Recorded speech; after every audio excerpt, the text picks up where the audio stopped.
Welcome to the Reformed Standard. I'm Tony. Let's get started. Question 20 of the Westminster Larger Catechism reads, "What was the providence of God toward man in the estate in which he was created?" And the answer is, the providence of God toward man in the estate in which he was created was the placing him in paradise, appointing him to dress it, giving him liberty to eat of the fruit of the earth, putting the creatures under his dominion and ordaining marriage for his help, affording him communion with himself, instituting the Sabbath, entering into a covenant of life with him upon condition of personal, perfect, and perpetual obedience, of which the tree of life was a pledge, and forbidding to eat of the tree of the knowledge of good and evil upon the pain of death. So this question really sets up the rest of redemptive history. So the Catechism, some would argue that the Reformed theology, the following Meredith Kline especially, that God created Adam and that the act of creation itself was a covenantal act. Now, there may be some merit in that view, but at least notionally or conceptually, the Westminster divines distinguish between the act of creation and the act of granting Adam the covenant of works. And we see that in the fact that question 17 addresses the creation of man, kind of his natural constitution, the attributes he has, and the image of God. And then question 20 here indicates the things that God exercised as part of his providence. So just as the Catechism distinguishes between the act, the work of creation and the work of providence, it also distinguishes between God's creation of man and his acts of works of providence toward man.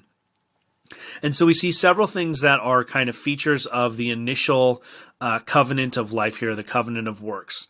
So God created man, he placed him in the garden, he gave him a task, and he gave him freedom to eat of the tree of the fruit of the earth, or all of the trees in the garden. He also put creatures under his dominion, and he gave him marriage. He ordained a helpmate for him.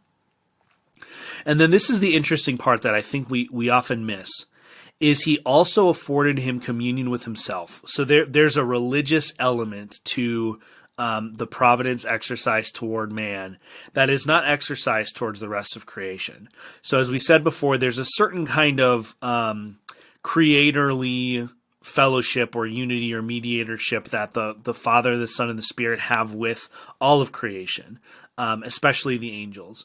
But then there's this covenant fellowship or this religious fellowship that he has with man, that all three persons of the Trinity enjoy with man and that man enjoys with him or with them. And that includes these features of communion with God, the Sabbath itself, and then most importantly in this is the introduction of the concept of the covenant of life or the covenant of works. So that covenant is called various things throughout the Westminster Standards. Places it's called a covenant of life, which kind of emphasizes the promise that was given to him upon fulfillment. Sometimes it's called the covenant of works, which emphasizes the sort of the conditions or the sanctions of the covenant or the conditions of the covenant. Sometimes it's called a covenant of nature, which kind of indicates that this was the original covenant, or this is the one that was created upon the creation of Adam or subsequent to the creation of Adam. And then it lays out here the conditions of the covenant and the blessings of the covenant, and then also the sanctions of the covenant or the curses of the covenant. So Adam was given this covenant, which sort of followed on the heels of this task that he was given to dress or keep the garden and to rule over the creatures. He was given this covenant, and the condition was perfect, personal, and perpetual obedience. So I'm going to say that again. Perfect, personal, and perpetual obedience. So there was no room for a minor mistake or a slight mess up.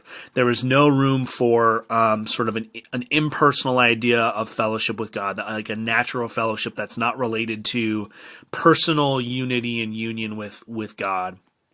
And there was no termination of this covenant. There was no point, it wasn't sustain your obedience for the first 90 days and then you're confirmed. It was this idea that Adam was called into this covenant which demanded perfect, personal, and perpetual obedience. And then this is interesting, is that the divines here are identifying something that sort of started in Calvin, or was sort of brought to the front in Calvin, that the tree of life was a pledge. So Calvin talks about how all covenants have sacraments, and a sacrament in the context of covenant theology is sort of the sign of the promise of what that covenant guarantees those who fulfill it or who keep it. And so the tree the tree of life was this pledge or this promise or this sacrament of the covenant of life. So conceivably, Adam on a regular basis would see the tree of life held out for him as a reward, as a promise of what the blessings were he to fulfill his obligations in the covenant of works or the covenant of life. And then likewise here, we see that there is a negative command or a prohibition, that although Adam is free to eat of the fruit of the earth, he is not free to eat of one tree, which is the tree of the knowledge of good and evil. And he was given a clear consequence of what would happen if he were to break that command.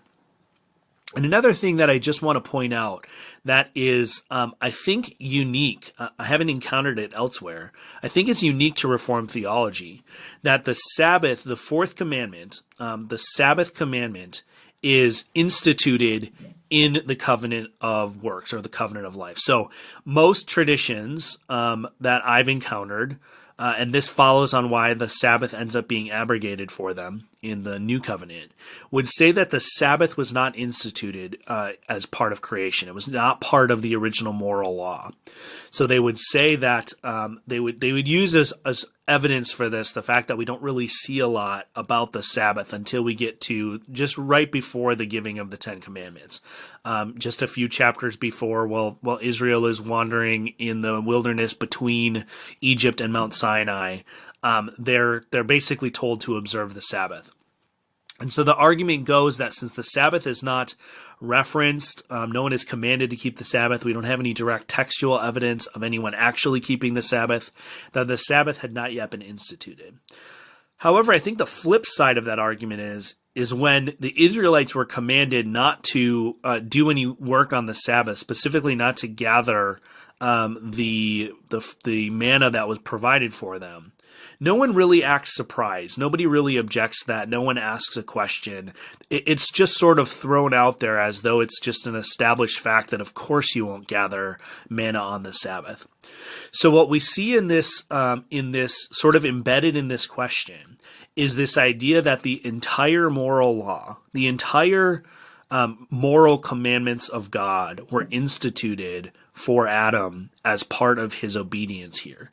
So although the Sabbath is instituted as a positive law, it's not included as part of the creation of man, as we might include something like do not murder, do not steal, as sort of affronts to the Imago Dei. Adam was given this Sabbath command. He was given this Sabbath blessing of rest in the original creation. So the way that I think about this is Moses writing the Pentateuch was not aware. He was not there when the world was created. And so God is revealing to him Genesis 1 and 2. And in Genesis 1, the foundations of the Sabbath are included by indicating that God rested on the seventh day. And so we have to imagine that if Moses is aware of this, if Moses has been given knowledge of the original arrangement, the original covenant of life, and that moral law, that he's using this Sabbath fact, he's using the reality of God's Sabbath to ground the fourth commandment, then we have to think that he also was aware of the fact that Adam celebrated the Sabbath because Adam was aware that God rested on the seventh day. We have to sort of suppose that God didn't explain to Adam the creation and the creation days which preceded him, which seems like sort of a strange theory to me. So what we come away from this question seeing is that God blessed Adam prior to the covenant, right? He placed him in paradise. He gave him all of the fruit of the earth. He put the creatures under his dominion. He ordained marriage for him. He gave him communion with himself, and he gave him the Sabbath blessing rest. And he entered into this covenant of life with him. So even the covenant of life takes place in the context of a gracious relationship with God that the covenant establishes. The covenant confirms this logically prior relationship that Adam had. And the covenant of life points us to Christ, because although he had a life of perfect personal and perpetual obedience, none of us ever have, none of us ever could. And so what we deserve for our failure to live that perfect life is death. And what we get is we get the promise that was held out to Adam in the tree of life. And we learn that life comes to us through Christ himself.